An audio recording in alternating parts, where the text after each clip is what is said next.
The screen is red, not metaphorically, literally red. Prices are falling so fast that traders aren't even watching charts anymore. They're watching each other. Someone sells, then someone else, then everyone. This is what we casually call a market panic. But that word is doing a lot of hiding. Because when markets panic, it's not fear that breaks things first. It's structure. And right now, that structure is far more fragile than most people realize.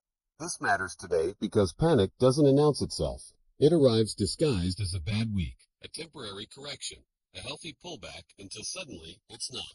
To understand what actually happens when markets panic, we need to start with a quiet truth that almost never makes headlines. Markets are not driven by confidence. They're driven by liquidity.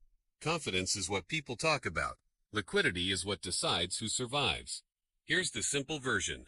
Most of the money you think exists it's not cash sitting somewhere.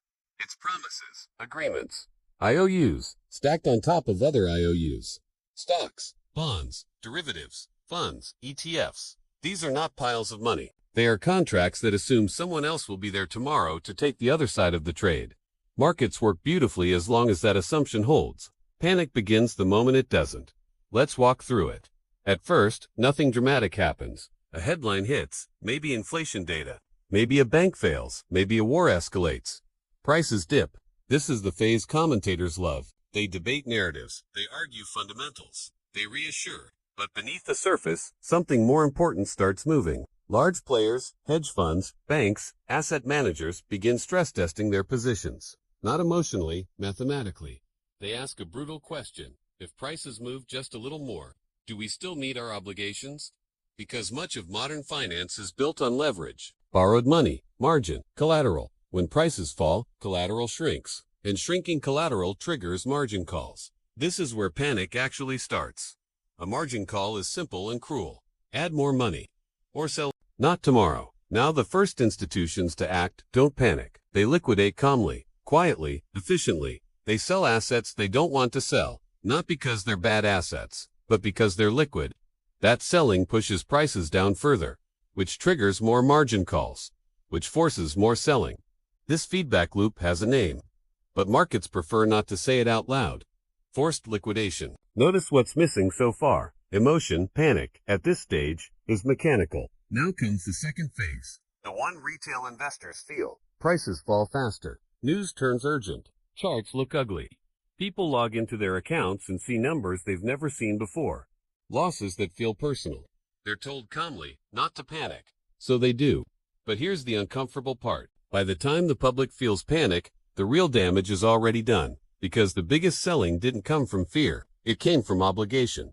Banks had to reduce risk. Funds had to meet redemptions. Algorithms had to follow rules written years ago. No one stopped to ask if selling made sense. They sold because the system demanded it.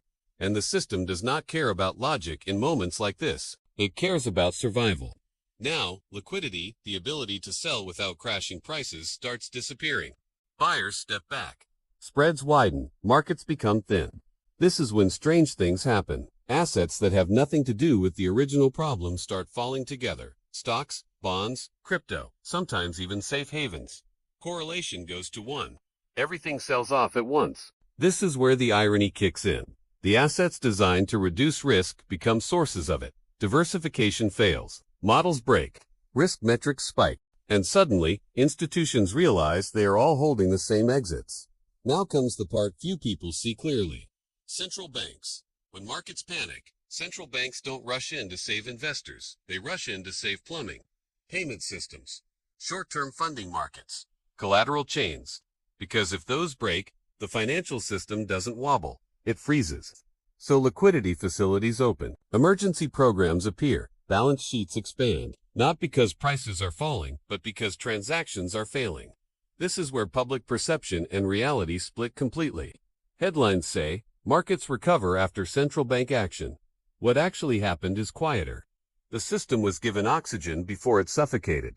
But oxygen doesn't heal injuries. It just prevents death. The uncomfortable math is this. Each panic leaves more debt, more leverage, and more dependency on intervention behind it, which makes the next panic harder to control. Over time, markets become less about price discovery and more about expectation management. Not, is this asset valuable? But, will someone step in if this breaks? That's not confidence.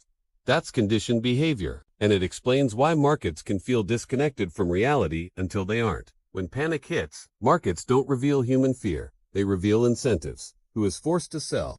Who is protected? Who gets liquidity first? And who doesn't? This is why the phrase, "the market is nervous," is misleading. Markets aren't nervous, they're leveraged. And leverage turns small shocks into large consequences. The long-term risk isn't volatility, it's normalization. When panics become routine, each response must be bigger than the last. Each rescue sets a precedent. Each calm period builds more fragility underneath. Until one day, the question isn't whether markets will panic again, but whether the system still has room to absorb it. So the next time you hear that markets are panicking, ask a different question. Not, what are investors afraid of? But, who is being forced to act right now, and why? Because that's where the real story always begins.